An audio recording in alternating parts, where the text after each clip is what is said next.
And Economo, who will go long up the wing, looking for his teammate. Ross gathers on the bounce. Handballs to Randello. He gets a quick kick out. Smothered by Tydell. And there's the siren. Pascoe Vale have won this game. 9-7-61 to Keilor 7-7-49. They made a comeback in this final 10 minutes, Keilor, but in the end, 5 goals was just too much for them to get back in this final quarter. And crucially, no score either way after the 22-minute mark of the quarter when Gordis missed that kick running in for goal. What a finish. Very intense last quarter and a good comeback from Keilor, but 30 points down at the 3-minute mark of the quarter. Stephen Long, who's joined us here in commentary today, they just left themselves with too much to do. When they flicked the switch, they looked capable of winning, but it was just too much and not enough time to get it done. Yeah, I think sometimes also it comes down to those little moments, and you touched on there, just Gordis running into open goals.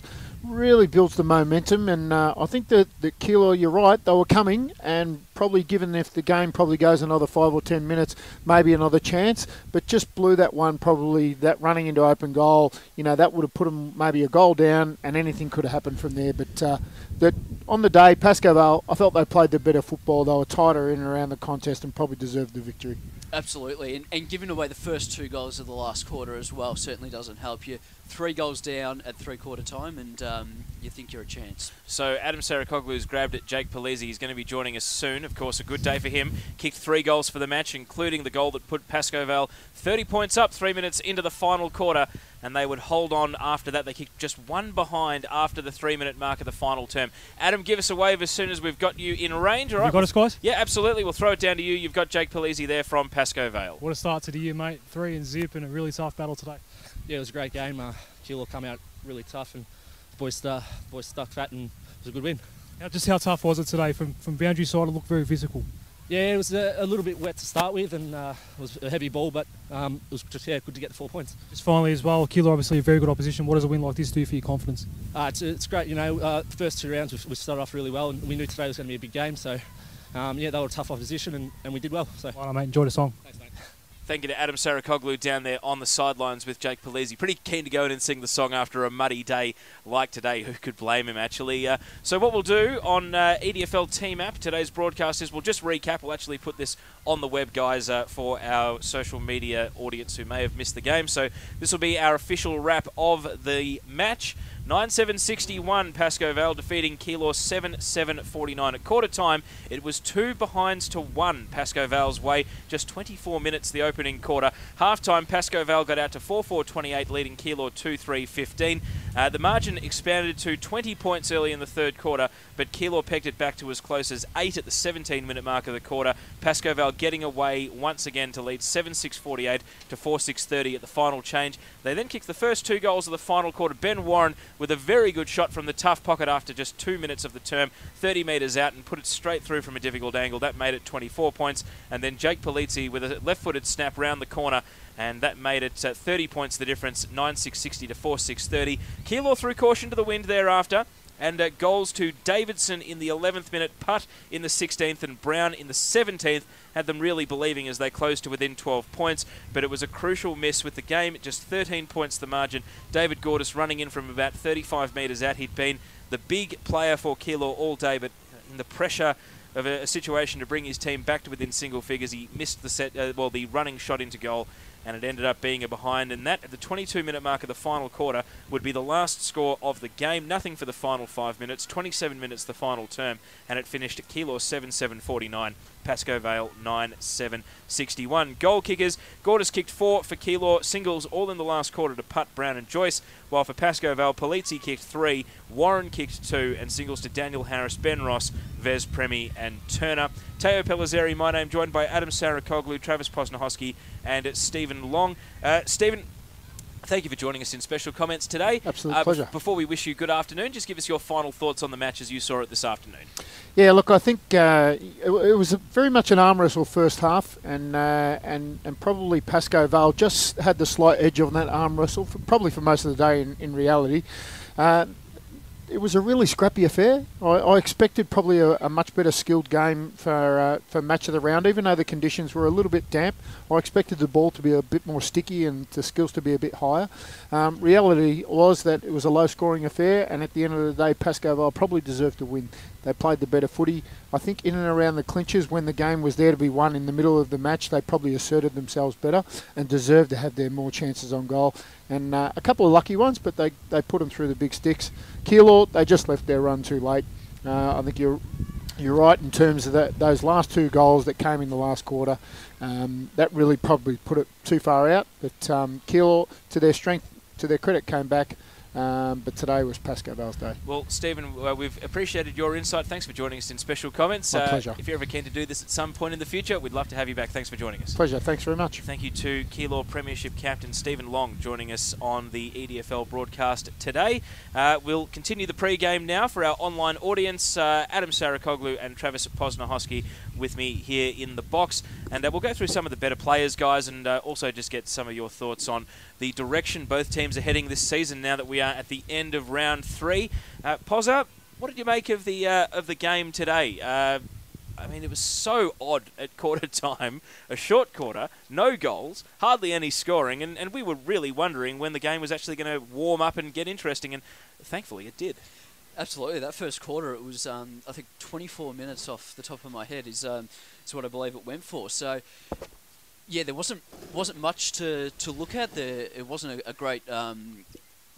great match first up. So, yeah, I mean, 2 behinds to 1 behind. It wasn't looking like we were going to be in for a great day. But in the end, it did open up a little bit in those second, third, and definitely in that last quarter where, again, we had hardly any stoppages and it really opened wide open. So, seemed to play into Keilor's hands a bit when the game did open up. They were able to get a bit of run through the back line and through to Gordis, who kicked 4 of their 7 goals. So, in the end, Pascoe Vale, they played better all day and deserved the win, I think. Adem Saricaoglu, that lack of variety as far as goal kickers has been one of our main critiques as outsiders looking in at Keilor. And unfortunately, we didn't see much today to change our opinion on that.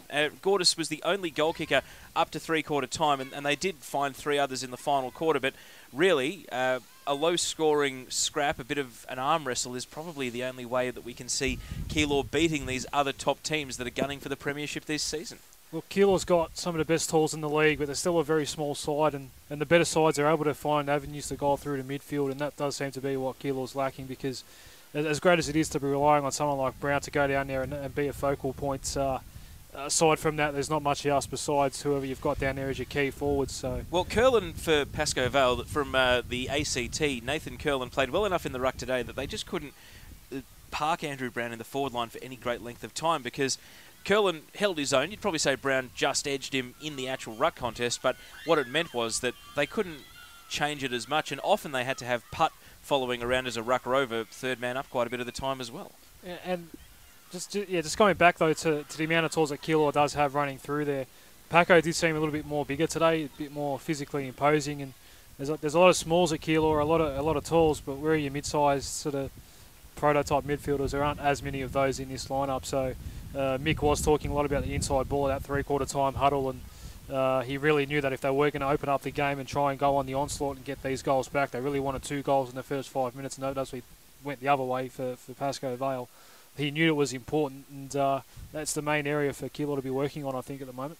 All right, thoughts on the winners, Pascoe Vale. This is the first time we'd seen them. We know that plenty of Strathmore people were here doing their homework for next week, and I think they actually would have learned a fair bit, because as we saw in that final quarter, they got 30 points up, and then they probably kicked, I would say, 5 or 6 consecutive inside 50s straight to a Keilor defender who took the mark and rebounded back out. So while they've got a very good team, and they probably won the midfield battle today, that delivery inside forward 50 and the way they structure that forward line is still taking shape, because Warren commands the ball. Pellizzeri's ended up kicking 3 this afternoon, and again, that variety, how they go inside forward 50, keeping the defence guessing will be crucial when they come up against Strathmore, Greenvale, Aberfeldy.